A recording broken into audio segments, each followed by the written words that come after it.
A todos. Un gustazo tenerlos. Está bueno, Sergio, si podemos ver a todos los cuadraditos de los que van llegando. No sé si soy yo que lo tengo que poner en galería, o se puede. Es muy lindo recibir a la gente, conocernos quiénes estamos, porque estamos desde la Keilah Dr. Herzl de Lomas de Zamora, y desde otros lugares, desde otras provincias, esto que tiene el Zoom. Así que muchísimas gracias por estar hoy aquí con nosotros. Bueno, bienvenido, Faivel, Pablo Levington, también conocido por el Topo por el Mundo. Hace tiempo que la Keilah Dr. Herzl en algunas actividades te habíamos citado y bueno, tenemos la oportunidad de conocerte.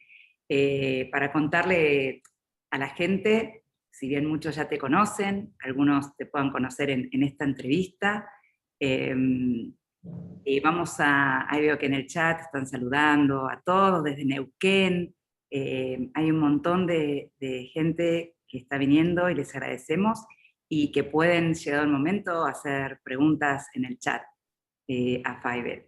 Bienvenido, Faivel. Te decía que hemos conocido tus videos que has paseado a lo largo del mundo, pero es muy interesante porque, como yo te decía cuando conversábamos, no son esos videos donde se muestran paisajes y fotos y nos cuentan el lugar, sino te metes en la historia, en los personajes, en la comunidad, y tenés unos videos sobre las comunidades judías en distintos lugares que muchos de nosotros no conocíamos. Que te doy la bienvenida y con este saludo quiero preguntarte, a ver si vos mismo nos podés contar, presentarte vos, ¿quién es Faivel o quién es Topo por el Mundo?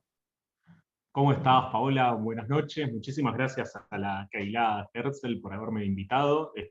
Una Keilah especial porque es la de Lomas de Zamora, y si bien viajo por el mundo, soy nacido en Lomas de Zamora, no nacido y criado porque me crié en Remedio de Escalada, pero mi nacimiento fue en la clínica maternal de Lomas de Zamora, así que nadie es profeta en su tierra. En este momento estoy rompiendo esa frase. Qué Así lindo. que muchísimas gracias por convidarme en este sábado en esta fiebre de sábado por la noche, acá charlando entre nosotros para mostrarles un poquito mis aventuras por un mundo que está medio calmo de aventuras en este momento.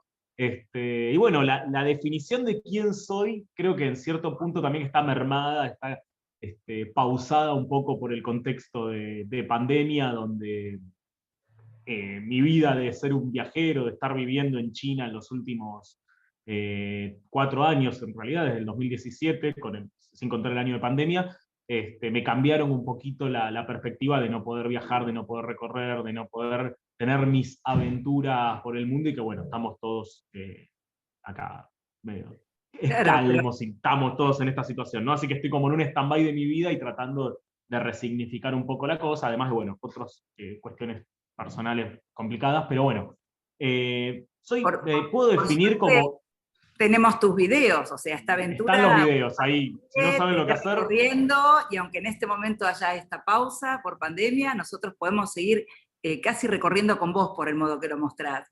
Seguí sí. contándonos entonces, sos... No, y mira, me puedo definir como un expedicionario, podríamos decir, un expedicionario, un aventurero, un desestructurado.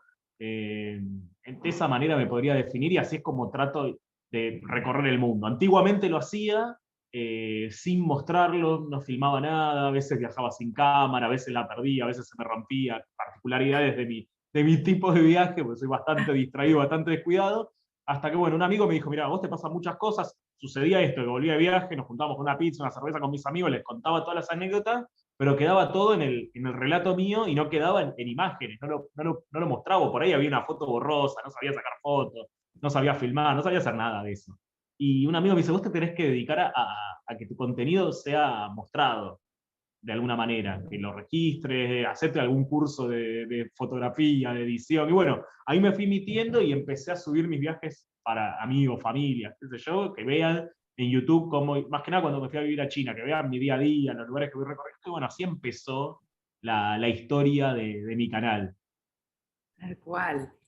pensaba que yo te contaba que cuando yo me entero de estos videos fue a raíz de que en nuestras actividades de la Keilah, una vez una señora que tenemos en el grupo, Lea, que es una jovencita de 97 años, que es una kenia, me dice, mirá, yo me acuerdo cuando vivíamos en Basavilbaso, una familia que se fue a un pueblo de Birobitzán.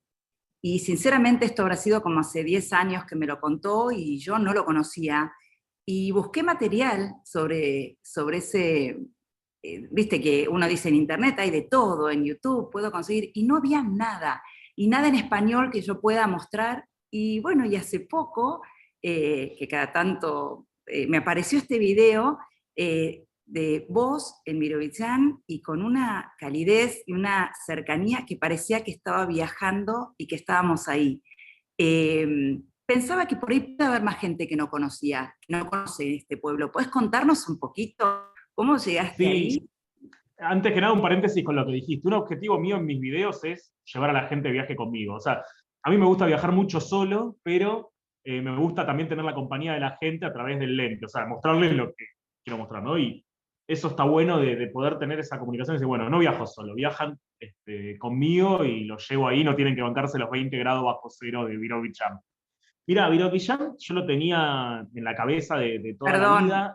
Sí, perdón, y hay algo más, porque por algo elegiste Birobitzán, también hay una historia tuya con respecto a los pueblos que elegiste y con respecto al Yiddish. Vos hablás Yiddish. sí.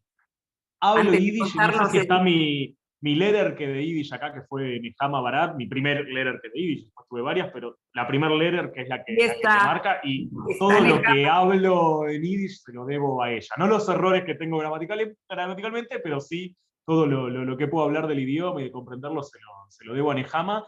Y sí, siempre tuve un gran interés del Yiddish por una cuestión de mis abuelos, de la familia, de esa cuestión idiomática y cultural. Y bueno, y Birobidzhan siempre estuvo en boca de mi casa, ¿no? Mi familia vino de la línea de Likud, de parte de mi vieja, y entonces siempre se mencionó a Birobidzhan en las charlas, pero siempre era como esa charla así en el aire, ¿no? De Birobidzhan. Pero a mí esas cosas de que, bueno, está en el aire, no, hay que ir y ver qué hay. Y viviendo en China, estaba bastante cerca de ahí. Especialmente en una ciudad del norte, que también vamos a hablar, que es Harbin, que es una ciudad también judía en China, que está, digamos, muy cerca en kilómetros, muy lejos en transporte, pero dije, estoy acá, tengo que ir, si no es ahora, ¿cuándo, no? Y bueno, me mandé. Y una de las particularidades de mis viajes también, que es un gran error, es que yo no planifico nada. Estudio sobre el lugar, conozco, pero no contacto a nadie antes, no reservo hostel, no reservo nada, y no tengo tampoco mucha idea de los horarios de los trenes, y a veces, bueno, me pasan ciertos problemitas de quedarme varado, pero así fue como llegué a esta ciudad en el lejano oriente de Rusia, muy cerquita de China, muy cerquita de Japón, muy cerquita de Corea del Norte, que era un territorio despoblado en los años 30, en los años 20, cuando se decide crear el Estado judío soviético en este lugar. O sea, cuando fue la Revolución Soviética, la comunidad judía, a través de diferentes organizaciones judías que pertenecían, ligadas a la Revolución del 17, se consigue crear un Estado judío. Recordemos que estaba, digamos, en toda la cuestión judía de ese momento, el planteamiento de un Estado judío con la movida de Herzl y el sionismo, y bueno, se estaban definiendo diferentes territorios, todavía obviamente no estaba el Estado de Israel, y una idea que se plantea es crearlo en la Unión Soviética. La idea de Lenin era hacerlo en Crimea. Crimea, que es una ciudad límite entre Ucrania y Rusia, una ciudad que estuvo en disputa hace unos años porque que es Rusia, que es Ucrania, estuvo como en un conflicto bélico. Bueno, ahí se quería establecer el primer Estado judío, especialmente porque era un punto neurálgico donde había muchos judíos de la Europa del Este. Pero se decide después, en la época de Stalin, de crearlo en el lejano oriente ruso para probarlo. Para que tengan una idea, ese tren, para llegar en tren desde Moscú hasta ahí son 5 días de tren. Para Mirá que vos. tengan una idea de la... Y son trenes que más o menos andan bien, porque podríamos decir, bueno, vamos en el Roca, ya que estamos en zona sur, podría tardar 5 días llegar de acá a Mar del Plata, ¿no? Pero bueno, trenes que más o menos andan bien, son 5 días de viaje sin parar. ¿Querés Así que que mostremos unas imágenes sí, del sí, lugar sí, y pongan y voy mientras nos contás? contando. Sí, sí, sí. Porque son muy impactantes. Ahora, mientras nos contás, podemos, mientras Yo me fui, ahí está la estación de trenes, como pueden ver, mucha gente dice de ir en verano porque es mejor el clima. Yo dije, no, vamos en invierno para bancarnos los 20 grados bajo cero, casi en Siberia, porque si la hacemos bien, ¿no? Y bueno, llegué ahí, con esto te recibe Birobidzhan, con una minorá en el centro de la estación, y no sé si acá lo puse en el recorte de video, en la parte de atrás de la estación, cuando llegás, está el cartel escrito en ruso y en yiddish. Esto representa lo que vemos ahí a los campesinos de aquel momento, la distancia que hay con Moscú. Me parece que no sale. Bueno, cualquier cosa que no... Dale play, dale play. Cualquier cosa que no vean acá, lo ven tranquilamente en mis videos, en mi canal. Esto de acá es la sinagoga tradicional de Birobidzhan, que literalmente vi luz y entré. Busqué en Google Maps dónde había sinagogas, porque tampoco era muy difícil buscarlo de antes. Me fui caminando, la encontré. Justo ese día era el 10 de Teves, que es el día del ayuno del 10 de Teves, y estaban organizando una cena post-ayuno. Y bueno, golpeé la puerta, me presenté. Por suerte había una persona que hablaba en inglés, que era la líder comunitaria, el resto todos rusos. Yo ruso, 3 palabras nada más, en yiddish nadie. Y bueno, yo pensé que sí iba a haber gente que hable en yiddish, pero no. Y bueno, ahí me abrieron las puertas, me invitaron a comer. Ahí, si le das play, lo muestro en el video. Estaban haciendo el rezo, tocaron el shofar para mostrarme. Y bueno, hicieron toda la cena con música, tocando acá este instrumento de cuerdas que, si alguien sabe el nombre, bienvenido sea que lo puedan decir. Y bueno, esta era la pequeña comunidad, que era muy loco, porque en los 5 días que estuve en Birobidzhan me los iba encontrando después en la calle. Este chico que está acá de gorra trabajaba de cajero en el supermercado, después fui a comprar a una especie de panadería, había una mujer de ahí, entonces era como un shtetl, el último shtetl del mundo. Y esto de acá, que sigue pasando, es el antiguo cementerio, que si querés dale play y que, digamos, es muy diverso este cementerio de acá, porque hay, como pueden ver, una cruz, o sea, hay mucho matrimonio mixto, y fueron enterrados con la simbología también del cristianismo ortodoxo ruso, y también había muchas personas que tenían hoz y martillos, estrellas rojas en su tumba como simbolismo de militante soviético. Es un cementerio, digamos, judío, pero judío mixto y con mucha diversidad dentro del judaísmo. Incluso hay tumbas que son de origen caraíta, que serían los judíos que no creen en el Talmud, que también migraron para Birobidzhan, y bueno, tienen ahí toda esta diversidad dentro de lo que es el cementerio. Ahí estoy caminando con toda la nieve, y bueno, ahora hay un Chabad Lubavitch en Birobidzhan, que abrió hace unos 15 años, y este es el único rabino Chabad que hay en Birobidzhan, en todo el Oblast hebreo. Que él nació ahí, después se crió en Israel, y después, bueno, ahora volvió para Birobidzhan para ser de rabino, y bueno, tiene su restaurante kosher, su comunidad ortodoxa, todo. Y también tienen, bueno, la escuela, que tienen la escuela judía, pero que la mantiene el propio Estado lo que se llama es el Oblast Autónomo Hebreo, que sería como un Estado soviético, que mantiene esa estructura y que mantiene todos estos espacios judíos, escuelas judías a la cual la mayoría de los que asisten no son judíos, pero que van a una escuela judía, aprenden canciones judías, aprenden cultura judía, lo cual es muy loco, ¿no? Y acá, esta persona que conocí, que después lo podemos ver cuando entran al canal y vean el video, es la directora del Birobidzhan Stern, que es el periódico en yiddish, el único periódico en yiddish de todo Rusia, y que es una chica que no es judía, habla perfecto yiddish, que lo estudió en la Universidad de Birobidzhan, que es la Universidad Sholem Aleichem, y se encarga de toda la actividad relacionada con el yiddish, con toda la actividad cultural judía en Birobidzhan. Un momento, Faiol, que Sí. ¿podés dejar de compartir, Sergio, un segundito? Un minuto.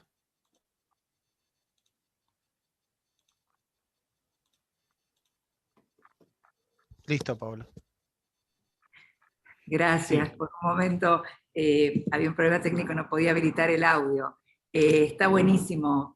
Ahora sí, si querés, podés continuar, Sergio, mostrando, porque también pueden hacer preguntas. Me parece muy sorprendente.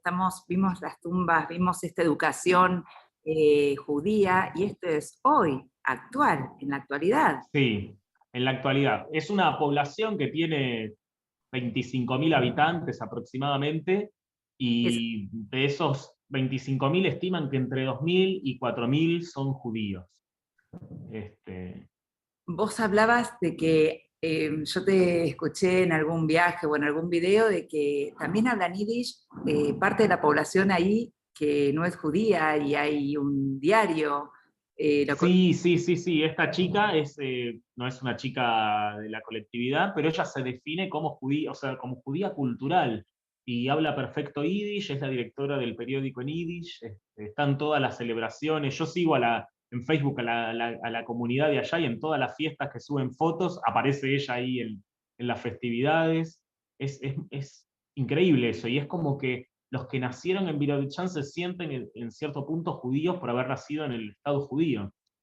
¿Y cómo te recibieron? La gente se ve que vos ya estuviste con ellos, charlaste con ellos. Tengo entendido que contarles que venías de Argentina, hay algo en los orígenes del pueblo en donde ellos reconocen el apoyo que han tenido para este lugar, ¿no? Sí, Contarnos un poquito están de eso. como, están muy, en realidad cuando se crea el Estado en los años 30, en la Argentina, a través del ICUF, de la organización judía de izquierda, del bundismo, se juntaron fondos para la creación del Estado de Birobichán, y se reconoce a la Argentina como un gran benefactor de ese Estado. Entonces como que estamos muy bien vistos ahí. Como que ser argentino es como, wow, uno de los que nos ayudaron a nosotros a crecer. Muchas veces eso me pasa a mí también, ¿no? Que por los lugares donde viajo, muchas personas en el imaginario social de la Argentina está el hecho de que a nosotros nos ven mal en el mundo, pero hay muchísimos lugares del mundo donde nos ven muy bien, como el propio Birobichán, lo cual uno dice, me levanta el orgullo de mi pertenencia de nacionalidad, ¿no? Qué lindo. Ah, ahí está el mapa. Ahí lo están mostrando en el mapa, mirá, bien lejos, ahí a la izquierda tenemos, extremo izquierda tenemos a Moscú, y ahí está Birobichán.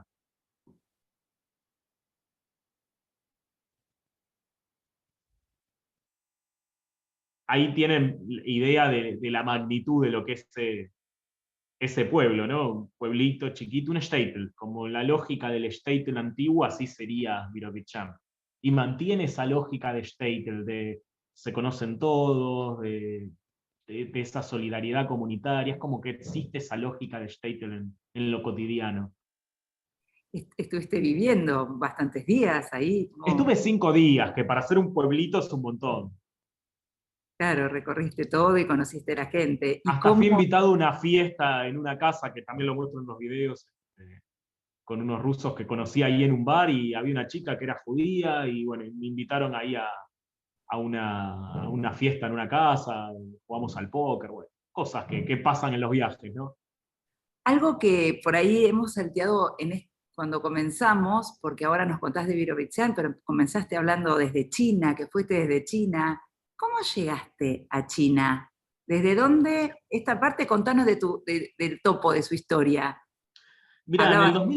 en el 2017 estaba bastante cansado de tener una vida, vamos a llamarla normal, de trabajar en oficina, 9 horas. Dije, bueno, me voy a ir a estudiar una maestría afuera, que en realidad la excusa era la maestría, pero mi intención era salir un poco a recorrer el mundo y vivir en otro lado y probar suerte de conocer otras realidades.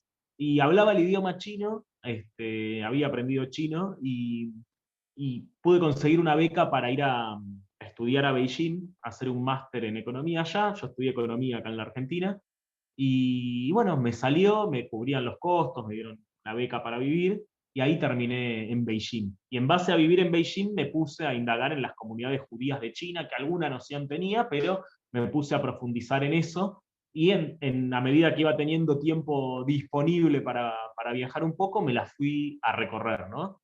Que, y también vivir en la vida judía en Beijing. O sea, viviendo en Beijing no dejé nunca de tener una vida comunitaria activa. Incluso te digo más que la que tengo acá, ¿no? Mirá vos, o sea, ya me llamó la atención que hayas aprendido chino, nos llama la atención, no es algo tan habitual. está bien, porque decidiste ir a hacer esta maestría, imagino. Fue al Y, revés, fue al revés. Empecé a ah, aprender y después me salió lo de la maestría. Y mira, y tiene que ver con el Yiddish, el tema del chino. Porque cuando yo era adolescente y cuando estudiaba ahí con Nehama, mi viejo me decía, no pierdas el tiempo estudiando Yiddish, al contrario que mi vieja, la discusión familiar. No pierdas el tiempo estudiando Yiddish, qué sé yo. ¿Por qué no estudias un idioma que habla todo el mundo como el chino? Y le dije, toma, me anoté en un curso de chino. Y mira, bueno, ahí empecé con chino, después lo dejé y cuando me recibí dije, lo voy a retomar. Y bueno, ahí agarré viaje con el mandarín. interesantísimo. Y después, ¿cómo fue también toda una aventura? Nos estás contando sobre la vida comunitaria en China, de lo cual también conocemos poco. ¿Cómo fue eso de incorporarte a la vida comunitaria en China? Digamos, la historia de los judíos en China se puede dividir en dos partes. La parte ancestral o histórica de los últimos, digamos, de antes de los años 60, y la vida comunitaria judía después de los años 80, profundizada desde el 2000 para hoy. Yo vivía en Beijing, en la capital, que es una ciudad que recién a partir de los Juegos Olímpicos de 2008 empezó a tener más cantidad de extranjeros, y que lo que tiene en la vida comunitaria es muchísima cantidad de israelíes, por el hecho de que está el AL operando allá, y la cuestión diplomática, la embajada, el consulado, y hay también una cámara de comercio. Pero después estamos los judíos como yo, que caemos a estudiar, a hacer un trabajo, que también formamos parte de una comunidad y que está bastante dividida. Es como que está la comunidad judía israelí por un lado y la diáspora por el otro. Y hay tres comunidades. Eh, Está Chabad, que ahí están la mayoría de los israelíes. Está la comunidad reformista, que ahí están los estadounidenses. Y después está la comunidad que funcionaba en mi casa, que era la Moishe House, que es una institución internacional de jóvenes, que ahí estábamos como el resto. Había judíos húngaros, había un brasilero, todos los que no éramos ni Estados Unidos ni Israel terminábamos ahí en mi casa prácticamente. ¿En la Moishe House se llama así o vos le decías así? Se llama, no, se llama así, se llama Ah, así. Y bueno, es una organización que es para jóvenes judíos que te subsidian una vivienda para que vivas ahí, pero con la contraprestación de hacer actividades judías, ¿no? Así que ahí celebrábamos todas las fiestas, hacíamos los Seder de Pesach, y bueno, todo, algún que otro Shabbat, todo lo hacíamos ahí, bueno, y si no asistíamos a las otras comunidades. Yo personalmente iba al Jabat porque la mujer del rabino cocinaba espectacular, entonces cada vez que quería comer comida judía iba para el así que Jabat. creo que tenemos imágenes de esas comunidades judías. Bueno, hay una cuestión de que en China hubo una migración judía, vamos a decir ancestral, milenaria, que la primer migración judía en China sucedió alrededor del año 1000 de esta era, que fueron los judíos, los llamados judíos de Kaifeng. Kaifeng es una ciudad de China que fue la capital de una dinastía que fue la dinastía Song del norte, que vino después de la dinastía Tang. Y la pregunta es, la dinastía Tang en China fue la dinastía más importante que tuvo China a lo largo de su historia, incluso más importante que la de ahora, porque fue la dinastía que gobernó China después de la caída del Imperio Romano de Occidente, y China se transformó en la potencia mundial. Y ellos estaban instalados en una ciudad que era Chang'an, la actual ciudad de Xi'an, que por ahí muchos la conocen porque es la ciudad de los guerreros de terracota, y esa ciudad en ese momento era el Nueva York del mundo. Ahí era la capital del mundo, y los judíos se instalaron primero en esa ciudad. Cuando cae la dinastía Tang, se mudan a la nueva capital china, que es Kaifeng, que es esta ciudad que vemos acá, que fue la capital de la dinastía siguiente, que fue la dinastía Song del norte. Y en este lugar yo fui, imagínense, poné un poquito de pausa, Sergio, por favor, que cuento esto, y este lugar es un pueblo en China, es un lugar donde no van extranjeros, que cuando iba por la calle, los chinos me paraban para sacarme fotos, o sea, era el Messi de esa ciudad.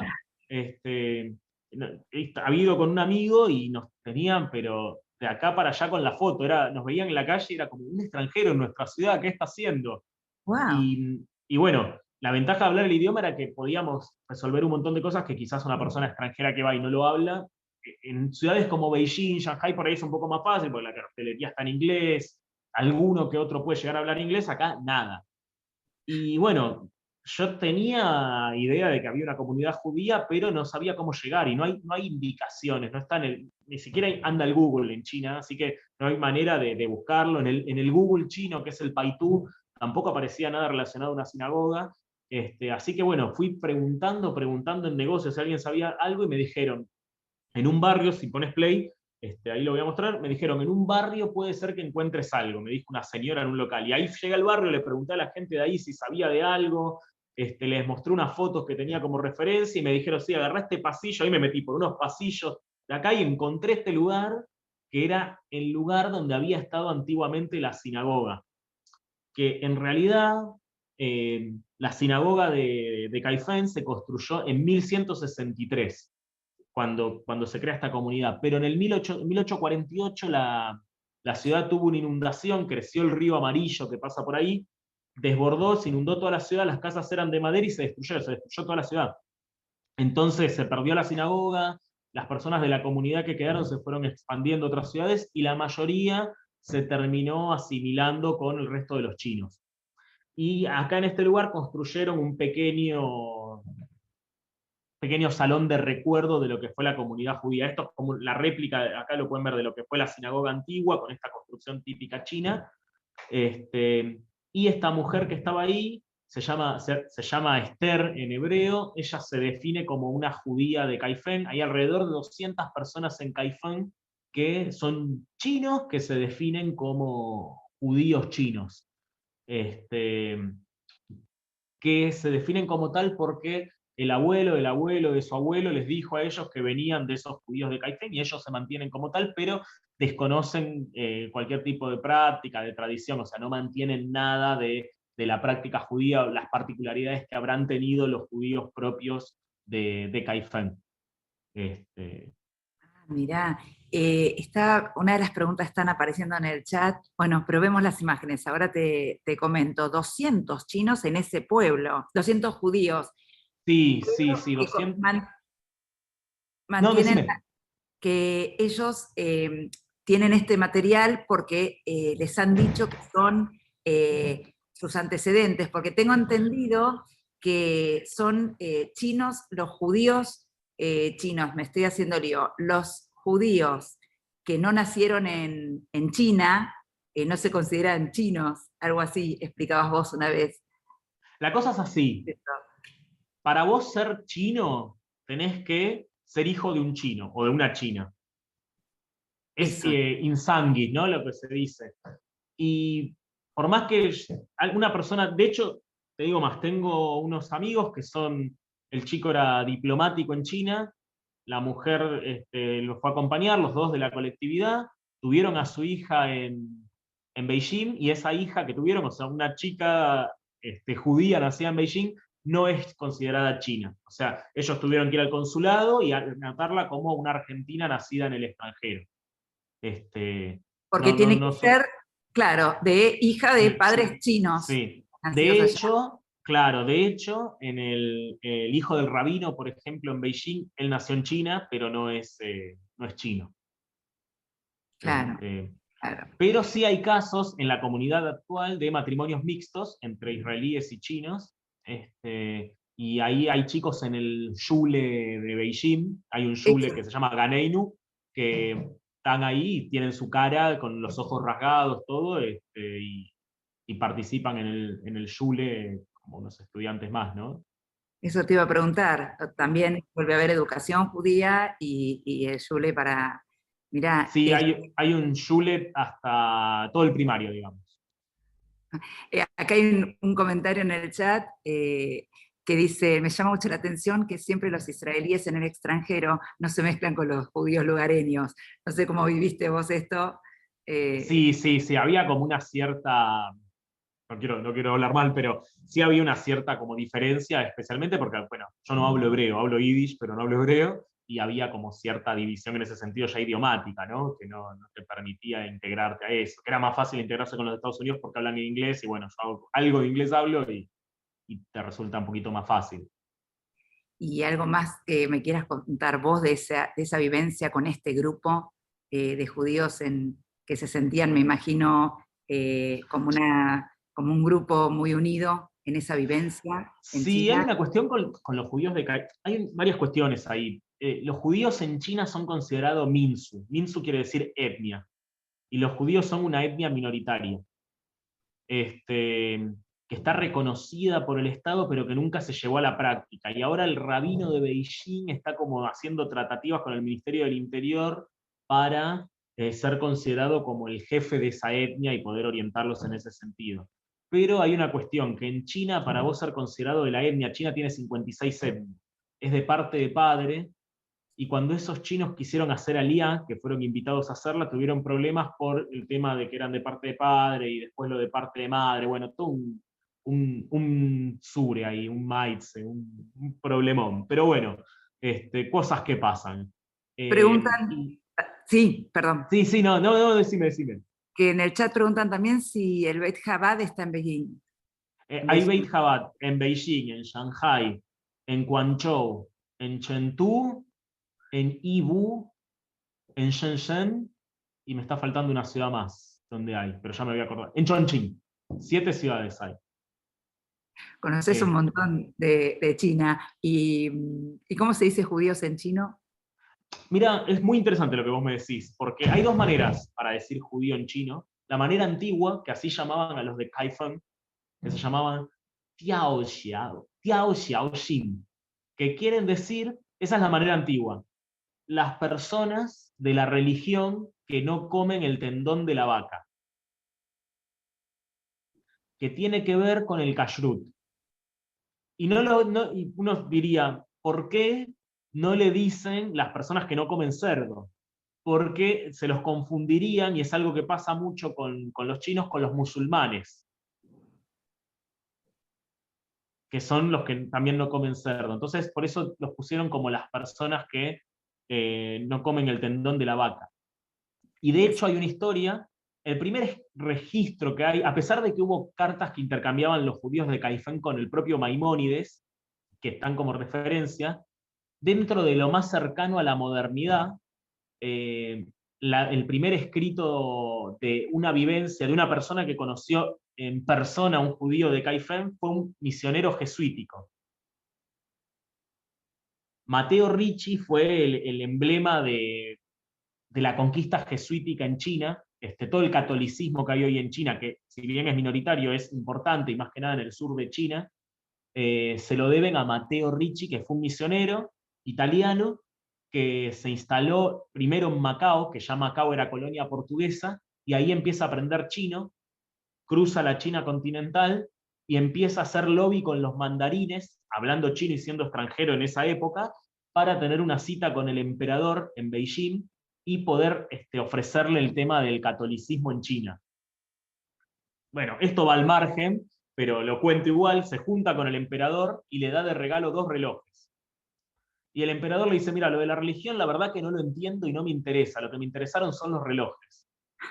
Y el emperador se volvió loco con el tema de los relojes, porque la manera que tenían para medir la hora era muy primitiva, con un palito, una piedra, hay como 1000 millones de métodos que si un día vienen a Beijing y estoy allá, los vi y les llevo a conocer todas las formas de medida del tiempo que tenía en esa época, y con el reloj el emperador le cambió todo el paradigma y empezó a traer todos los relojes posibles de Europa, y se montó un taller de relojería en el propio Palacio Imperial, en la ciudad prohibida de Beijing. De hecho, hoy en día se ven esos relojes que se hicieron y los que fue trayendo. Están en el Museo del Palacio. Pero bueno, este propio Matteo Ricci, estando en Beijing, conoce una persona de apellido Ai y de nombre Tian, que se presenta ante Matteo Ricci como una persona que tenía una religión con un solo Dios. Los chinos en su mayoría eran budistas o taoístas o confucianistas, y tenían abodazará, por así decirlo, idolatría, ¿no? No tenían la cultura monoteísta, y esta persona se presenta ante él como un monoteísta. En los escritos de Matteo Ricci lo pone como un musulmán, pero esta persona le aclara que él no es un musulmán, sino que es un Xiao Xiaoxin, un judío, y ahí descubre Matteo Ricci que estaban hablando de un judío, y le cuenta toda la historia de los judíos de Caifán. O sea, es que surgen preguntas en el chat y quiero aprovechar porque pienso en la gente que está en la oportunidad de que vos en tus videos Sí, sí, dan adelante. muchas cosas. Esto habla, el modo en que nos está contando Fievel, esto habla de cómo son sus videos, de lo que uno puede descubrir en esos paseos. Es mucho más que un paseo. O sea, es que acá me hacen una pregunta que dice, ¿los chinos que se denominan judíos de estas ciudades tienen alguna identificación con Israel? ¿Saben el Atikva? Bueno, otra cuestión que quería decir, hoy en día judío no se dice Tiao Xiaoxin como se decía antes, Ah, sino que se dice Yautai Ren, que quiere decir Yautai, que viene de Yehuda, y Ren quiere decir persona, persona que viene de la tribu de Yehuda. Y esos judíos de hoy en día tienen cierto apego a lo que es Israel, este, pero lo tienen porque los israelíes y los estadounidenses se acercaron ante ellos y lo que tienen de material judío que pueden ver ahí en Caifán se lo dieron estos judíos estadounidenses e israelíes, en realidad. De hecho, hubo una vez un cine debate que organizó la comunidad reformista sobre una película que hicieron a finales de los 90, a principios del 2000, que se llama Un Shabbat en Caifán, que van un grupo de estudiantes estadounidenses de 20 años y fueron allá a hacerles un Shabbat a los chinos de Caifán. Pero el tema, yo en ese debate medio que me enojé en el cine debate, porque en realidad me pareció malísima la película, porque los estadounidenses van y en vez de absorber lo que había en Caifén y que ellos le cuenten y que si no hay nada, no hay nada, y ya está, le trataban de imponer a estos judíos de Caifén o a estas personas que se identificaban como judías lo que era el judaísmo. Bueno, ustedes tienen que hacer esto, pero la aposta es que si ellos no lo hacen, o sea, su manera de vivir el judaísmo es así, no sé, a mí me pareció eso. Entonces, como vos no tenés que imponerle nada, sino que ellos lo viven de esa manera, y bueno, hay otro judaísmo que es de cierta manera, pero no lo obligues a ellos a hacer un kiddush o a prender las velas o esas cosas, porque no es parte, o sea, en vez de hacer un video mostrando el origen antropológico de esta comunidad, le dijeron tienen que hacer estas cosas. Entonces, como que lo que hacen de judaísmo estos judíos en realidad no es propio, autóctono del judaísmo chino, sino que es un judaísmo ya tergiversado, aculturizado del extranjero. Aparte me Para eso, daba bronca. para eso deberíamos ver Sí, la película, así después la claro. discutimos. Yo por ahí pensaba, para una pregunta más específica, si por ejemplo hacen el Bar Mitzvah. Donde hay comunidades instaladas de las grandes ciudades, como por ejemplo Beijing, sí, hacen bar mitzvah. De hecho, yo estuve en el bar mitzvah del hijo del rabino, en el Hilton, a puro trapo, sí, sí, sí. Hay otras preguntas que... Tengo Sí. una foto, porque hay un equipo en las comunidades allá, el judaísmo allá, dentro de las religiones permitidas, no está permitido. Hay 5 religiones oficiales de los chinos, que son el budismo, el taoísmo, el confucianismo, el catolicismo y el islam. Todas esas son religiones que entraron en China, pero el judaísmo está entendido como cultura y no como religión. Ah, Entonces, las sinagogas no pueden funcionar como espacios religiosos, pero funcionan como tales. La cuestión es que los únicos que pueden entrar a la sinagoga somos los extranjeros. Los chinos no pueden entrar, porque se consideraría apologético y proselitista al judaísmo. Entonces no pueden ingresar a la sinagoga. Entonces las sinagogas funcionan como museos judíos y como restaurantes, que tienen un espacio que es para el rezo. como Entonces, restaurantes, eso sí, sí sí, es sí, una nota. pero que de hecho el restaurante les hace un montón de guita, porque ellos proveen toda la comida kosher de todos los vuelos de China. O sea, si uno viaja a China y pide menú kosher, se los provee este restaurante. Y todos los extranjeros israelíes que comen kosher y lo que sea, van a comer a ese lugar. Entonces tienen, digamos, una estructura económica bastante importante. Y todo el personal de ese restaurante, los mozos, los cocineros que están ahí, son chinos. Pero cuando fue el bar mitzvah del hijo del rabino, los invitan a ellos, y tenían toda su mesa, y cuando empezaron a hacer los bailes hasídicos, volando por el aire, sacó una foto a esa cara de los chinos porque no lo podían creer lo que veían. Y fue espectacular eso, como la primera vez que ven un acto semejante, ¿no? Sí, pero también qué dato interesante de que además que no esté considerada la religión como religión, la cultura sigue existiendo justamente por todo esto, estas tradiciones, y existe Sí, la educación y el atigba, y por ahí preguntaban si hay Moel, si hay Brit Milá, sí, sí. también hay. O sea, Bueno, yo estuve en un Brit Milá también, en el del hijo del rabino que Ah, nació en Beijing, y fue muy loco porque trajeron al Moel de Londres. Y yo le dije, justo estaba de viaje un argentino ahí que estaba en la comunidad, que en realidad vive en Estados Unidos, pero justo estaba ahí, le digo, estábamos sentados ahí, le digo, pensá que una persona viajó desde Londres hasta Beijing nada más que para eso. ah, Imagínate, se sienta al lado del avión de alguien y dice, che, ¿para qué vas a Beijing? Bueno, voy para hacer un Brit, ¿no? Muy loco eso. sí. Y hablando de las preguntas que nos hacen, como te tenemos en casa y tenemos En una vivo, pareja de escalada, desde que empezaste está intrigada en saber el apellido de tu mamá, porque si es siente de tu barrio. Fruchtengarten, Bueno, ¿escuchaste, Lía? Eh, jardín de y, frutas. y también, mira, y también quería decirte que la nombraste varias veces, que Nehama está escuchando y con una cara muy alegre de todo lo que contás, tu mora de Yiddish. Contame, teníamos unos de videos más, no sé, porque todo es tan atractivo, no sabíamos qué elegir, porque así como nos cuenta Faber, todo esto de estos lugares, de cada lugar tiene historias increíbles, siempre en contacto con la gente, con la comunidad. Eh, por ahí había más...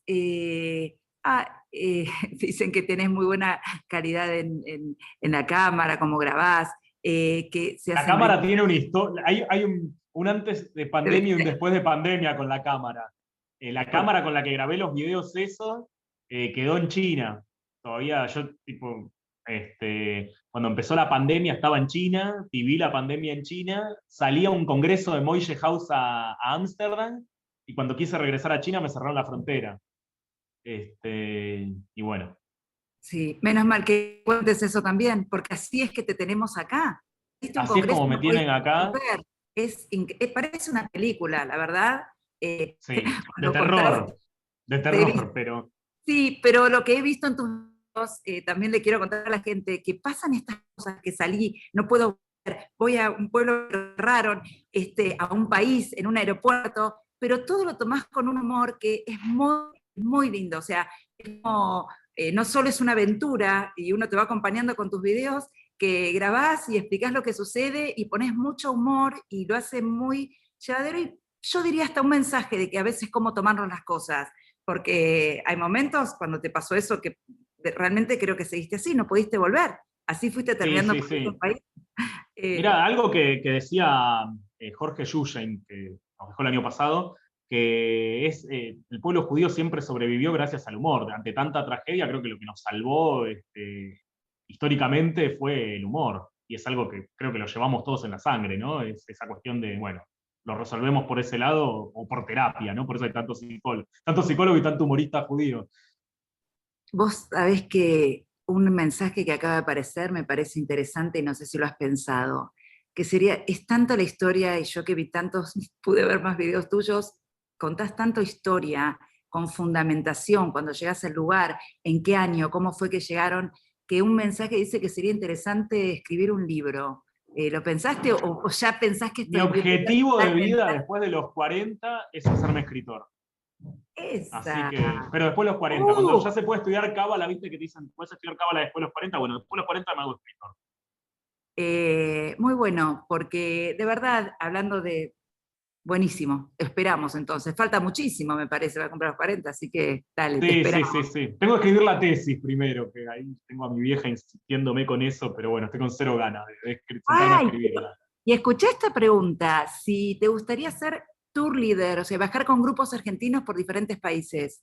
Compro, compro de por vida. Todo lo que no sea laburar en una oficina 9 horas, como era mi vida cuando vivía en Argentina, agarro viaje.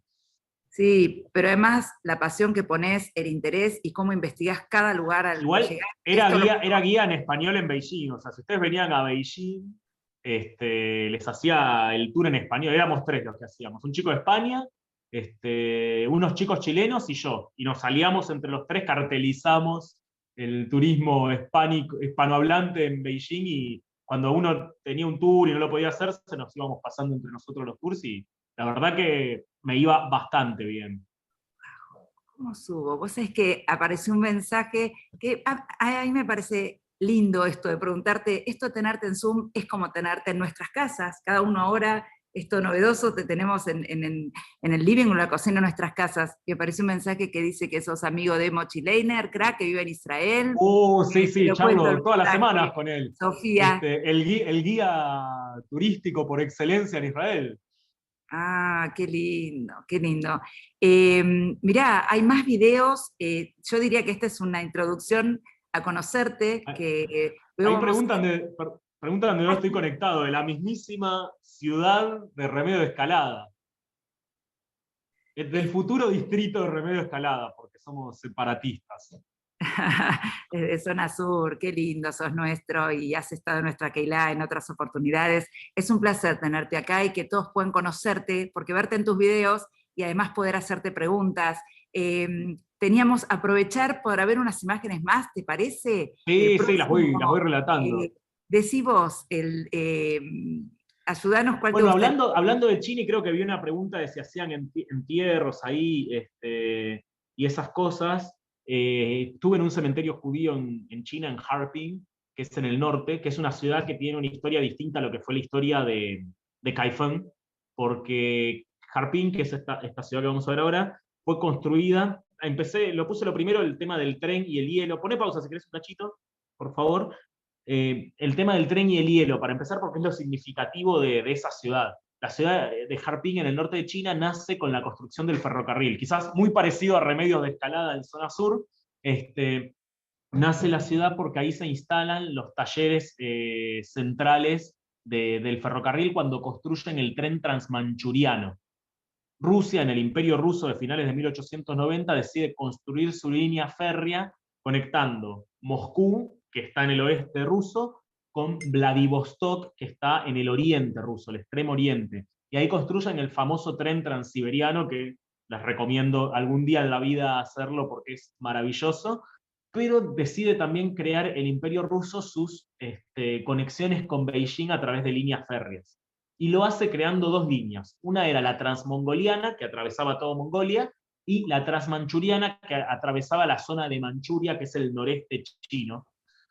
Y le negocia a China lo siguiente: China venía bastante fundida, había estado invadida por los japoneses, Rusia le ayuda a ganar la guerra y le dice: déjenme construir el ferrocarril y les doy desarrollo, pero las ciudades las vamos a administrar de manera conjunta. Los chinos aceptan porque estaban en la lona económicamente y ese desarrollo les venía como anillo al dedo. Construyen esta ciudad en 1898, una ciudad en la Siberia china, la llaman, que tiene la particularidad hoy en día de hacer festivales con castillos de hielo, y por eso construyeron ahora en el centro de su ciudad como emblema ese ferrocarril, ese trencito de hielo, como un simbolismo de la historia de la ciudad. Ah, qué hermoso. Y entonces, cuando lo van a construir, empiezan a viajar los rusos a construir la ciudad, y el zar empieza a hacer la vista gorda con las persecuciones a los judíos. Recordemos que en esa época estaban todos los pogroms, y los judíos que empezaron a ir a esta ciudad no estaban siendo perseguidos por los pogroms y empezaron a correr la bola de, che, vámonos a este lugar porque acá no vamos a tener problemas. Y así empezaron a migrar a Harbin. Si ven acá en el centro de la ciudad, como se ve en esta parte del video, es una ciudad rusa, pero es China. Si uno ve los carteles y las caritas de la gente, estamos en China. Y la arquitectura de todo el centro es una arquitectura rusa. O sea, uno sale a la madrugada ahí, que no ve los carteles y no ve a la gente, cree que está en Rusia. Y bueno, acá tenemos la primera sinagoga. Por un cachito pausa que voy a contar cómo llegaron la mayoría de los judíos a este lugar. Sí. Esta sinagoga acá, en 1907, empiezan a hacer servicios religiosos en las casas y deciden construir la primera sinagoga, la construyen en 1909, pero en 1918 esta sinagoga se prendió fuego y la reconstruyen igual, según dicen, en 1931. Esto es lo que la sinagoga sigue en pie. En realidad construyeron 4 sinagogas en Harbin. Hoy tenemos 2 sinagogas que siguen en pie, que no funcionan como sinagoga. Ahora les voy a contar. Si pones play, por favor, ahí está la antigua sinagoga, se llamaba la antigua sinagoga de Harbin. Quise entrar a la sinagoga a recorrerlo y el guardia de seguridad, y ahora van a ver que me va a decir que no me dejó pasar. Y lo que está al lado de la sinagoga es el antiguo Yule, que estaban pegaditos, que el Yule está original de esa época porque no se prendió fuego, está hecho de 1909, y ahí sí pude entrar. Hoy en día funciona ahí una escuela de música que me dejaron filmar, y en la sinagoga antigua funciona el auditorio. Y el guardia me dijo, podés venir, pero nada más que una función. Así que digo, bueno, compré el ticket para la función, iba a ser al otro día a la noche, y bueno, mientras me fui a recorrer el antiguo Yule, que ahora van a poder ver la foto, ahí pueden leer lo que estaba hablando con la de la recepción para pedirle que me deje pasar, y ahí bueno, están las aulitas con su piano de cola, tiene la bandera rusa, la bandera china, y después ahí está la bandera china y la bandera del Partido Comunista en el aula, y algo que me dio mucha gracia, un arbolito de Navidad en plena escuela judía, cosa que no puede faltar.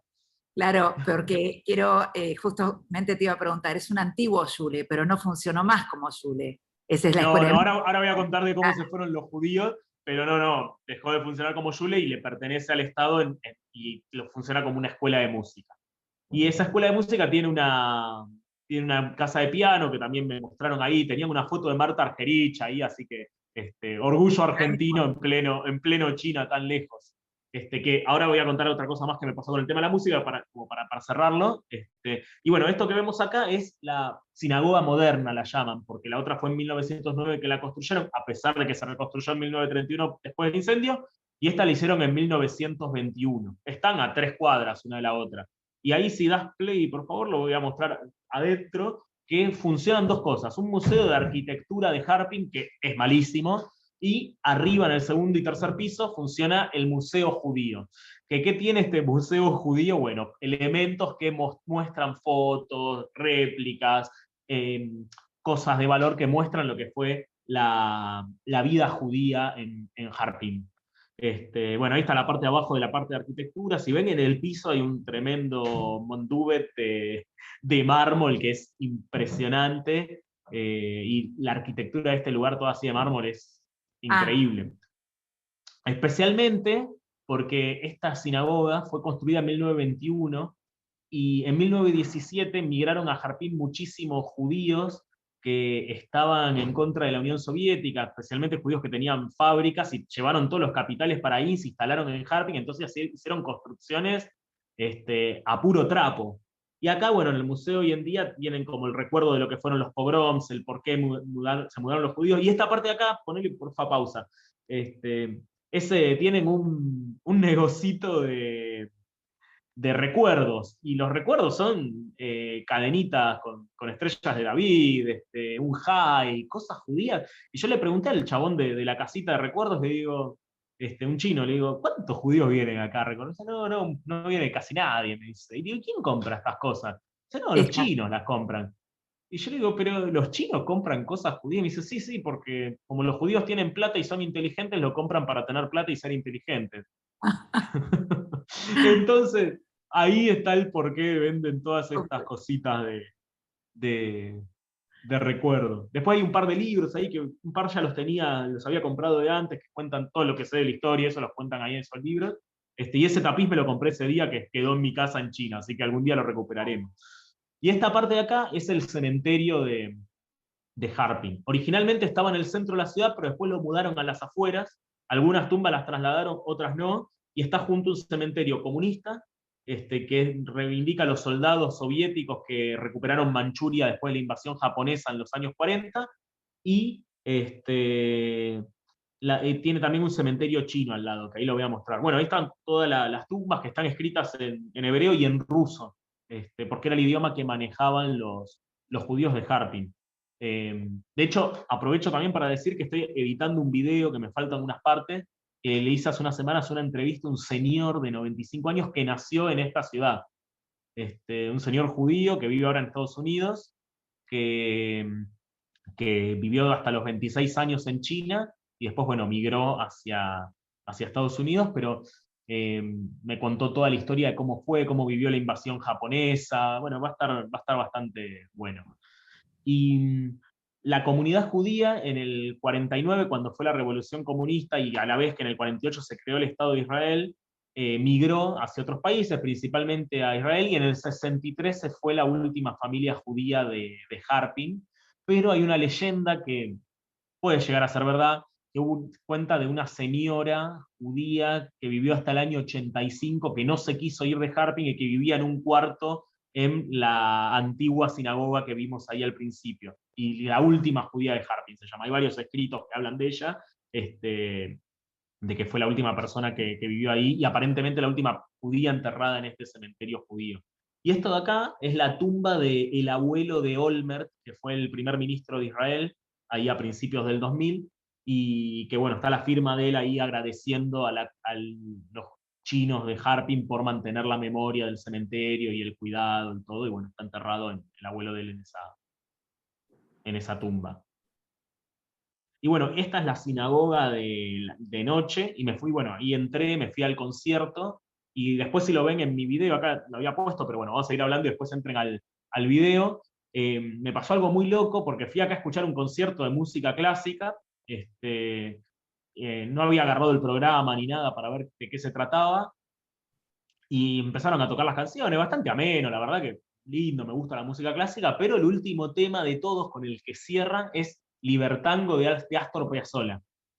O sea, para que se imaginen la situación, esto fue viernes a la noche, Shabbat, antigua sinagoga de Harping, 20.000 kilómetros de la Argentina, 50 grados bajo cero afuera, y cuando estoy ahí empezó a sonar, les juro que se me piantó un lagrimón. Se me piantó un lagrimón, pero, o sea, porque fueron como toda la convergencia de identidades en una sola situación, ¿no? 2 días después de eso empezó el coronavirus, como que el mundo tenía que llegar hasta eso de felicidad. Lo que la vida te da, la vida te saca por otro lado, me parece, y bueno, fue como así. Es fuerte. Sí, fuertísimo eso. Y bueno, me fui de ahí volando en una nube, ¿no? Porque fue impresionante que suene Piazzolla en ese lugar. Así que esa fue como mi aventura por esos lados de China. Vos sabés que en el medio, en el chat, mientras conversabas, algunos tuvimos que no llegamos a leer todos, pero está entre nosotros también Silvia Plager, que es autora, escribió un libro que se llama Pequeña Viena en Shanghái. La conocemos, Ah, Silvia Plager, por supuesto, pero de ¡qué ese libro, honor! y que está editado en Penguin Random, que a lo mejor, bueno, realmente, y le parece muy interesante lo que estás contando. Claro, porque el tema de Viena y Shanghái es muy... No hace falta mostrar el video, lo cuento y después, bueno, entran al canal. Pero el tema de Shanghái, si bien tuvo una migración judía a mitad del siglo XIX con judíos Mizrahim de Irak, que fueron a hacer guillef, a hacer negocio en Shanghái, en los años 40, Hoffenstein, que era el cónsul chino en Viena, atento a toda la situación de persecución nazi, incluso antes de la guerra, ya con los judíos perseguidos, después de la Kristallnacht y todo, empezó a mandar a judíos de Alemania,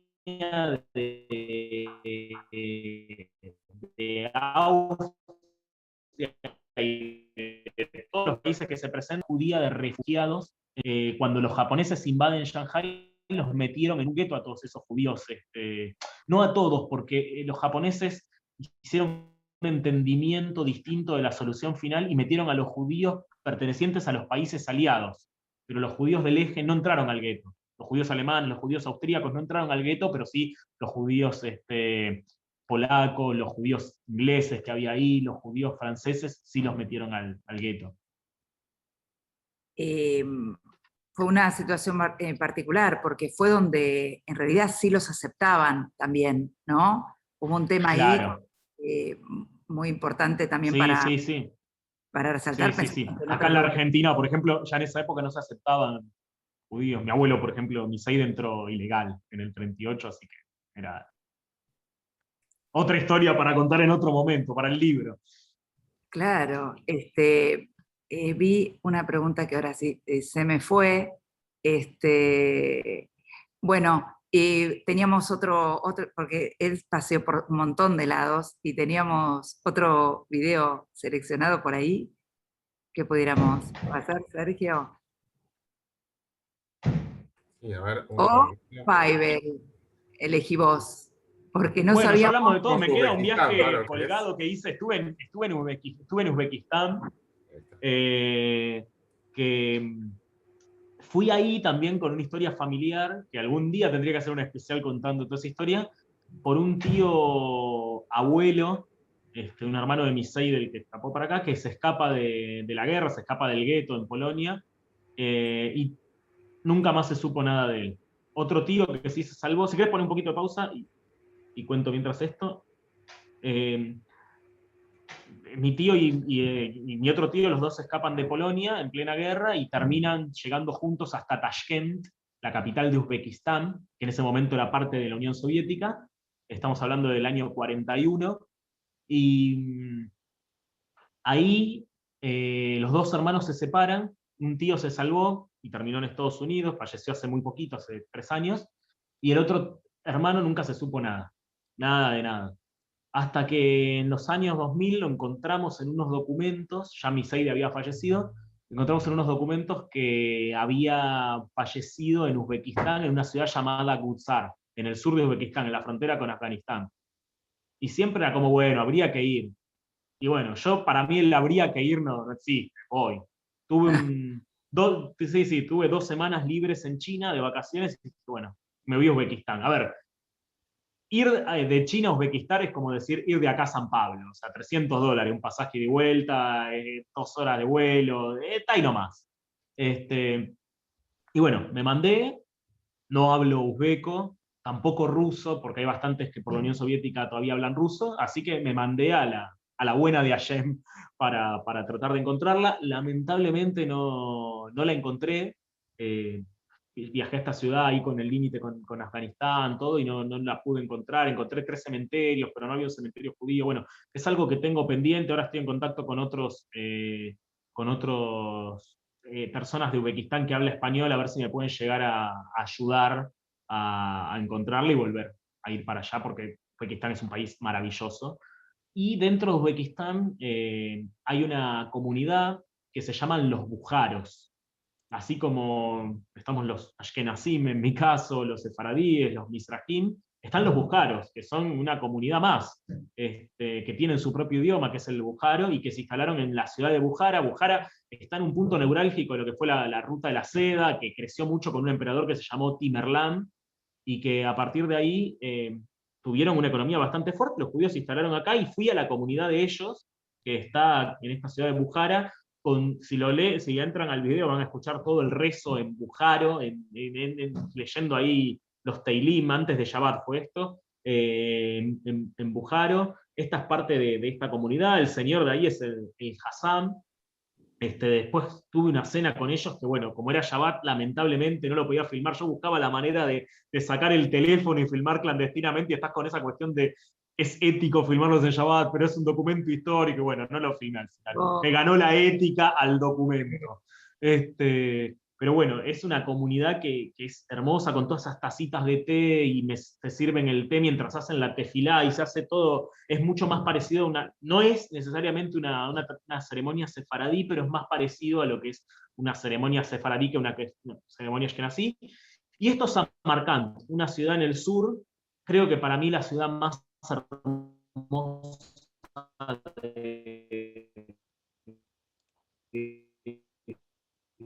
¿Es a mí que se me entrecorta, Sergio? ¿O puede ser No, se le están entrecortando. A ver. Sí. a Faivel? Ahí volviste, te habíamos ahí cortado. volví. Bueno, Ahí está. en esta ciudad de acá, llegué a la sinagoga, toqué el timbre, no había nadie, llamé un número de teléfono con alguien que hablaba un poco hebreo, y bueno, era el rabino que cayó en bicicleta. Pueden ver ahí las gallinas en el medio del patio de la entrada de la sinagoga, y está dividida en dos, en la parte tradicional bujara y en la parte ashkenazí. ¿Y por qué hay ashkenazim en Uzbekistán? Por 2 motivos. Un motivo fue como el caso de mis tíos que fueron a pelear ahí, varios se quedaron y se instalaron en Uzbekistán en la guerra, y también muchísimas personas perseguidas en la Unión Soviética iban como castigados, entre comillas, a Uzbekistán y se instalaron ahí. Entonces están como la parte tradicional de Bujara y la parte ashkenazí de Bujara. Y esta sinagoga tiene las dos, tiene la parte de ashkenazí y la parte de Bujara. No tuve la suerte de haber estado en Shabbat, y es algo que tengo pendiente de volver ahí y estar en Shabbat y pasar un Shabbat con los judíos de Samarcand, en esta sinagoga que es increíble, parece una sinagoga de acá del interior del país, tipo Moisés Ville, Basavilbaso, ¿no? Con las gallinas ahí, pero en la época de oro, ¿no? Y una construcción increíble, nada, cosas Historia. hermosas que se ven en estos lugares. Dijiste especialmente cuando te referiste a Uzbekistán que es maravillosa. ¿Por qué? Sí, porque tiene una cultura, o sea, tiene cultura de hace 1000 años, edificios de hace 1000 años, y lo mejor de todo es que no está explotada por el turismo. Yo odio al turismo, lo odio con toda mi alma. Porque el turista va, mira, me pasó con un grupo de gente de la voy a hablar mal, pero no importa, la Jonará, pero hubo un grupo de paisanos que vinieron a China y les hice el tour en español, 30 y pico de pibes. Y yo estaba como loco mostrándole la ciudad prohibida, bueno, con esta pasión que me caracteriza, la ciudad prohibida de Pekín, el Palacio Imperial es uno de mis lugares favoritos en la Tierra. Y los pibes me preguntan, che, ¿cuándo termina este tour así nos vamos a comprar ropa barata? Y yo estaba como... Y eso para mí es lo que genera ese turismo mediocre, ¿no? Ese turismo de le tengo que mostrar a mi vecino, a mi amigo que estuve acá, y no de absorber toda esa historia, de esos lugares, esa cultura. Y Entiendo, esa magia de que Faivel, pero turista no... déjame meter una palabra porque existe turismo que no es así también.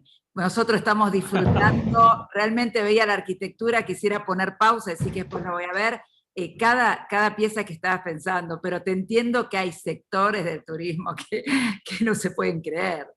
Esto es maravilloso. Pasa que para mí hay turistas, hay viajeros y hay expedicionarios, ¿no? Yo soy un viajero, me defino como un viajero expedicionario. El turista va a fanfarronear, por hablarlo en criollo, ¿no? Y no se lleva nada. A veces es un problema, ¿no? Porque hay mucha gente que por ahí lo disfrutaría más y no tiene la oportunidad económica de hacerlo, y mucha gente tiene la oportunidad económica de hacerlo, y la verdad que es lo mismo que se vaya a Beijing a que vaya una semana a Miramar, ¿no? Totalmente. Yo creo que justamente te invitamos pensando en que tu mirada de las cosas, te decía, nos hace recorrer de esta manera. La gente que nos gusta conocer otras culturas, estas personalmente me sorprenden, estoy segura que mucha gente quedó sorprendida como yo, y veo el modo en que te maravillas, en que nos podés mostrar cosas que justamente a lo mejor una persona común que viajó o que fuera superficial como vos los describís nos hubiese mostrado. Es realmente muy fuerte, hay cosas muy antiguas ahí en este lugar que estás mostrando ahora, recién mostraban unos libros guardados, cómo los atesoran, y la historia las historias que te habrán contado, Carlos, que también los invitamos a ver más videos. Pero sí, vos sabés que tengo mucha bronca de no haber llevado un traductor, un intérprete, algo, porque hay mucha barrera idiomática, y ellos, digamos, no teníamos en muchos casos idioma, como en este señor de acá, él hablaba un poco hebreo, mi hebreo no es bueno, y... Me preguntaban por acá en el chat si tuviste hebreo, si tuviste algún tipo de educación judía, porque el yiddish, ¿de dónde? No sé. No. Yo soy un idillista, no. El hebreo es Loichen Koidesh, no. Era de las preguntas y quería compartir, porque también esto es lo que tiene, ¿no? El Zoom, te decía, es estar en reunidos con vos, esta posibilidad, y bueno, nos encanta cómo describís las cosas, todos, digo, nos encanta porque veo que la gente pone muy interesante, bueno, y que pueden seguir buscando informaciones. Yo decía, ¿hay alguna pregunta más que yo no haya visto? Algo, la verdad que es fascinante porque hay un montón de historias, ni hablar las historias divertidas que hay por ahí cuando llegaste, o las historias de los medios, porque vieron como acá los medios tradicionales en la televisión siempre buscan algún corresponsal en el exterior, y vos has ido más de una vez cuando estabas en China o cuando viajabas, y hay anécdotas muy divertidas por otro lado de eso, que otra vez te pasaban cosas y vos lo vivías con la parte de humor, pero algunas eran muy difíciles, como esa que en un canal te estaban entrevistando que tenías barbijo y casi te juzgaban cómo tenés barbijo, si era en la primera etapa donde decían que el barbijo no se podía usar, había que usarlo, que eso, y vos tenías que dar explicaciones de por qué usabas barbijo, que vos ya estabas allá. Sí, eso es muy loco, sí, me atacaban por usar barbijo, lo cual era una locura. Yo venía de China donde era obligatorio ya el barbijo, y acá era como que los medios locales me atacaban por ese tema. Cuando empezó esto, ¿no? Mira, la verdad que hay mucho me imagino que todos estaban encantados por lo que han puesto también. Quiero invitarlos sí, una pregunta que salió. ¿Se escucha el tema de que Ahí estuviste me escriben en chino, un tal de Polonia, en State, que no- me gustan mucho tus videos, pone ahí Decor en chino. No sé si lo está poniendo del Google o realmente habla posiblemente, chino. porque hoy está bueno que podemos poner el traductor y nos trae al idioma que queremos. Escucha, también que aparecen preguntas como que te pregunte por tu viaje a los states de Polonia. Mi Yiddish no es el mejor. De Polonia. Las clases de Nehama tenés que ir, son muy Sí, buenas. ni hablar próximamente. No, fui en el 2017, me fui a recorrer mis familias, digamos, vienen de Polonia, así que me fue fácil recorrerlas, tanto de mi vieja como de mi viejo, recorrer los shtetl, porque bueno, estaban uno al toque del otro. Y bueno, el primero que fui fue al de Misei de parte de mi vieja, que es como el que más historia viva tuve, porque de parte de mi viejo lamentablemente no los conocí, pero de parte de mi vieja sí, y como que tenía toda esa historia contada en primera persona y parecían como esos cuentos por ahí a muchas personas les pasa, ¿no? Esos cuentos de shtetl de fantasía, como que están, pero no están en este mundo, ¿no? Parecen, ¿no? Sí. Y como llegar ahí es como romper esa fantasía precisamente, de romper ese mito, esa leyenda, y lo tocas con tus pies, lo mirás con tus propios ojos, y es un cruce de emociones, ¿no? O sea, hasta me cuesta bastante hablarlo porque es como muy fuerte volver a ese lugar. Incluso, bueno, llegar a ese Statel también fue un problema, porque era un pueblito chico, que ni siquiera, se llama Opole, que está al lado de Lublin, a 50 kilómetros de Lublin, y no hay ni transporte público, llegás con una combi media clandestina, no clandestina, pero esas combis como la Drogué Bus, digamos, de acá, ¿no? Para los que son de zona sur. Entonces, llegás en una cosa de esa, pero otro paréntesis, viajar por el mundo, ser de zona sur me da mucha facilidad para viajar por el mundo, ¿no? Porque, mira, una vez que cruzás el puente Pueyrredón en bicicleta a la madrugada, que lo he hecho, después ya no te importa nada, ¿no? Y bueno, llegué a ese lugar y a una chica en la combi, yo había reservado, ahí sí reservé un hostel porque me habían dicho los polacos, tener cuidado, qué sé yo, bueno. Y reservé un hotel en realidad, un hotel ahí en el pueblito, y le pregunto a una chica joven en la combi si hablaba inglés, porque nadie habla inglés en Polonia, y me dice, sí, hablo un poco. Y le digo, ¿vos sabés dónde está el hotel? Y me dice, mira, discúlpame, yo no soy de acá, me lo dice en inglés, sorry, I am not from here. Y me pregunta, where are you from? ¿De dónde sos? Pero viste que el from es como proveniente de. Y yo me quedé y le digo, I am from here, como que provengo de acá. Pero y bueno, y la piba como que no entendió lo que le quise decir, pero me quedó como, la posta es que vengo de acá, pero bueno, no soy de acá, pero soy de acá, ¿no? Y te queda como esa cuestión de ese choque de identidad, ¿no? Que tenemos los judíos y esa cuestión de la diáspora. Y te llegó al alma entonces conocer Me llegó al alma y encontré la casa de mi abuelo. Ahí en Ópole, que fue toda una historia muy loca porque tengo un reportaje de mi tío, el que sobrevivió, de 3 horas, que en un momento él dice en esa entrevista, él hace en inglés la entrevista, ¿no? Porque él se fue a Estados Unidos, y él dice el nombre de la calle, que dice Olszenduska Bunska 3. Andá a traducir, ¿qué quería decir con Olszenduska Bunska, no? O sea, andá a encontrarla en el Google, tipo... Bueno, me fui allá antes de ir a Varsovia, antes de ir a Opole, estuve en Cracovia un par de días, estuve en una fiesta israelí, en un festival judío de música electrónica, que había un DJ israelí y yo el otro judío, después el resto todos polacos. Y estaba en esa fiesta, les ponía el video en YouTube y les decía, escribime en un papel esto. Y me lo escribieron. Le pedí a 3 personas y las 3 me escribieron lo mismo. Y dije, bueno, es correcto entonces.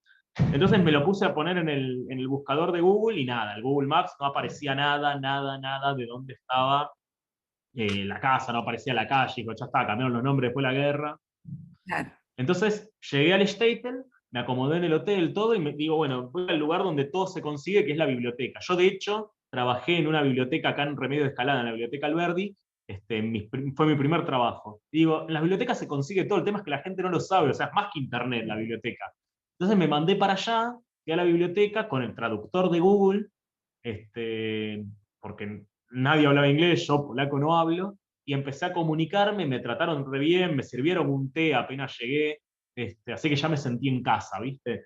Y me empezaron a tirar libros a ver si podía encontrar mapas de antes de los años 40 que pudiese encontrar esa calle. Ninguno conocía de esa calle, le fueron a preguntar a una señora que tenía como 96 años a ver si se acordaba dónde estaba esa calle, la señora ya estaba con Alzheimer, no se acordaba, y me dice la chica, la bibliotecaria, no te preocupes que acá hay un chico que es judío y te va a ayudar. Y yo dije, Statel, un judío hoy en día es imposible. Bueno, cae el chico, ya llegó a trabajar tarde, yo eso ya me daba una pauta que podía hacer de la colectividad. Y a los 10 minutos cayó la madre a traerle el trapper con la comida y dije, pará, puede ser que sí. Entonces, el pibe me hablaba un poco inglés y me contó toda la historia, lo cual es interesantísima, tendría que ir a hacerle una historia de él. La abuela de él se convirtió al catolicismo, la familia judía la echa, porque se casó con un goy, y la echan de la familia, la mina se convierte al catolicismo y se asimilan a la comunidad y la ocultan durante la invasión y durante el gueto en el Statel, y se salva. Entonces, bueno, se mantienen en esa cuestión de que él dice que él se identifica como un judío y bueno, y lo dice ahora abiertamente. Si bien hay cierta discriminación en los pueblitos en Polonia, no en las grandes ciudades, pero en los pueblitos sí, él lo sigue asumiendo. Y bueno, me llevó a recorrer lo que era el cementerio, que está todo destruido, y dije, ayúdame a encontrar la casa. Me dice, mira, la única manera de poder encontrar este mapa tiene que ser en un libro que salió nuevo, que todavía no lo compramos en la biblioteca, que lo venden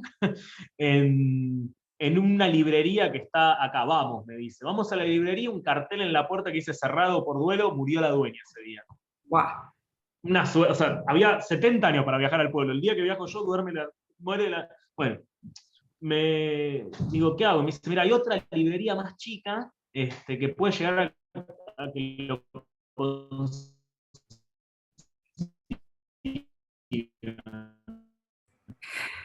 Mira, Pablo, que te nos trabaste. voy a la Justo librería, me ahí. dicen, estaba $1. ¿Cómo? No, que se trabó un poquito, pero No. estábamos Bueno, en la compro el librería, libro. estábamos en la búsqueda Ah. para encontrar esta casa, Sí, sí. y al que fue a la librería, Sí. y realmente es tremendo. ¿Y fuiste? Compro ¿Libro? compro el libro y el chico Lucas me dice, che, mira, yo tengo que ir a hacer unas cosas, qué sé yo, cerró todo, mediodías, horario de siesta. La siesta es como internacional en los pueblos, ¿no? 1 de la tarde, ¡pum!, la ciudad vacía. Y yo me quedé en el medio de la plaza leyendo el libro. Leyendo. Y página 195 encuentro un plano de la ciudad del año 42. Y encuentro la calle, estaba a 3 cuadras. Está bien, era un pueblo, ¿no? Y bueno, y me fui, y cuando llegué era la casa tal cual la describía Miseide, con sus 2 balcones, bueno, todo. Y en ese momento digo, bueno, ¿qué hago? Entro a la casa, me quedé ahí en un pórtico sentado, ¿viste? Diciendo, ¿qué hago? Entro a la casa, toco el timbre. Y me acuerdo que había hablado con Abraham Lichtenboim, que es una eminencia del Yiddish argentino, y me dice, si vas a Polonia, no se te ocurra entrar a una casa porque no sé a quién conocía a él que hizo lo mismo y lo trataron de acuchillar y todo. Y dije, bueno, ¿qué hago? En esa época iba al gimnasio bastante seguido, como que venía corriendo y digo, bueno, si sale uno con un cuchillo, yo corro. No sería el caso ahora, pero bueno, en ese momento sí. Y dije, bueno, ya fue, toco el timbre. Y toqué el timbre, y salió el dueño, me empezó a hablar en polaco, yo no le entendía nada, el celular se me empezó a fallar, ¿viste? Esas cosas que pasan, y no podía andar el traductor, y qué sé yo, y bueno, lo grabé, y una chica polaca después me ayudó a traducirlo, y decía como que, bueno, ellos estaban viviendo en la casa, que se estaban haciendo cargo de la casa, pero la verdad que si hubiese ido con una persona polaca, por ahí podía haber entrado y conocerla, y bueno, algo que también tengo, como que en cada lugar que voy me quedan cosas pendientes, ¿no? Como para volver otra vez. Así que bueno, eso fue como increíble haber encontrado la casa, y después, bueno, fui a los campos de exterminio, pero esa historia es tristísima, la escribí una vez, no la puedo volver a leer, y creo que no voy a volver nunca más a ese lugar, ahí sí no voy a volver nunca más, así que está escrito en mi Facebook, algún día lo publicaré en el libro, eso, pero bueno. Muy interesante, y todo lo que te queda por publicar y hacer a un aventurero. Yo quiero decir a todos que algunos mensajes a veces preguntan la dirección, y yo suelo decir la forma más fácil, porque hay diversas generaciones, gente que está más familiarizada con YouTube, con solo poner en Google o en YouTube Topo por el Mundo, ya nos lleva a tus videos, ¿no es cierto? Es como que uno no tiene que tratar de recordar si vio un link ahora mismo, copiarlo. Un topo por el mundo, ponen un topo por el mundo. Y nos lleva, y es fabuloso porque van a encontrar un montón de videos. Y ahora entendemos la pasión con que nos hizo. Yo realmente quiero agradecerte en nombre de la Keilah Dr. Herzl, la amabilidad que tuviste enseguida.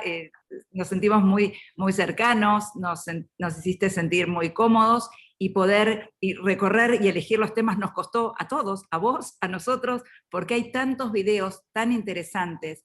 A mí en especial el de Virovitsan fue por el que te conocí y me encantó, y después descubrí todo lo demás. Yo quiero decirles a todos que no se pierdan de conocer este canal de YouTube, que es muy sencillo de acceder, porque es esto, es lo que él nos cuenta, un apasionado. En un momento como este es ver algo, además de que nos muestra las situaciones, las culturas, siempre hay un tono de humor, un tono que parece que estás ahí, es edificante, es gratificante. Y mientras te escuchaba hablar, hay algo que noto en tus videos, y ahora sí en vivo también. Yo estaba leyendo un libro de una mujer que hace guiones para Hollywood, se llama Buster, y ella habla del detalle, el resplandor del detalle, cuando uno narra algo. Que hay personas que cuando narran algo, a veces en un detalle, lo llenan de resplandor. A veces es una técnica para narrar, y hay gente que la tiene naturalmente. En vos nos haces vivir las gallinas pasando por ahí, la gente, el pueblo, y nos hace sentir eso y como poder acompañarte. Así que yo, por supuesto, te felicito por lo que haces, lo agradezco porque además aprendemos muchísimo. Hoy aprendimos muchísimo, un montón de cosas de culturas diferentes, seguimos aprendiendo en tus videos, porque es alguien que analiza, investiga esto que hiciste, de ir a buscar el libro, el mapa, tal día, los mapas antiguos, es permanente, se nota en el trabajo que vos haces. Así que te agradezco muchísimo en nombre de nuestra Keilah. Por ahí está la presidenta de nuestra Keilah, Ruth, si querés agregar unas palabras, porque vienen todas fotos de fascinante, de felicidades y excelente. No sé si está por ahí Ruth, y si puede tener la palabra, o si hay algo técnico que no se puede. Yo sé que Ruth está por aquí. Acá estoy, Paola, estaba muteada. Faivel, agradecerte muchísimo que hayas participado de esta charla, y me voy a tomar de unas palabras que dijiste varias veces, pero creo que son las muy importantes. A mí, hay lugares en donde yo quiero volver. Bueno, así que me tomo de eso, y este es un lugar, esta es tu casa, no solamente porque estabas en Escalada, sino porque es tu casa y la casa de todos aquellos que participaron.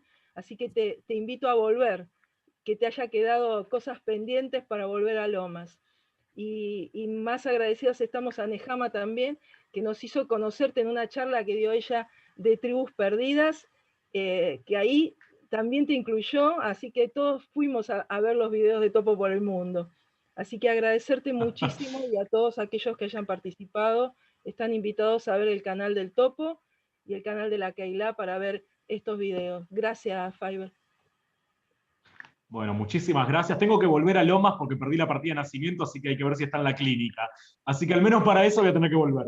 La clínica está, y volvé cuando quieras.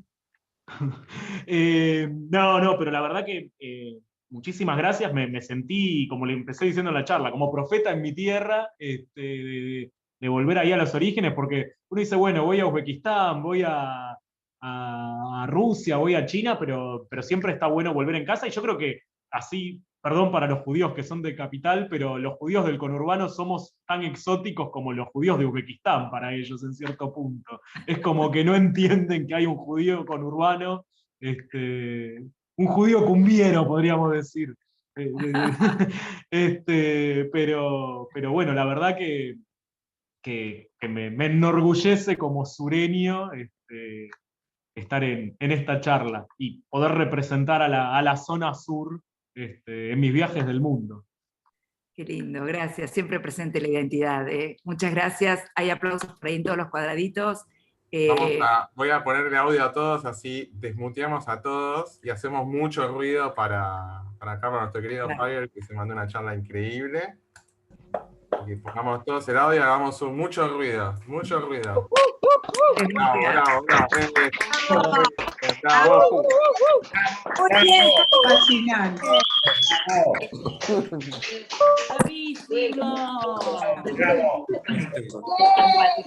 Bravo. Bravo, bravo. Pélate, Jaye.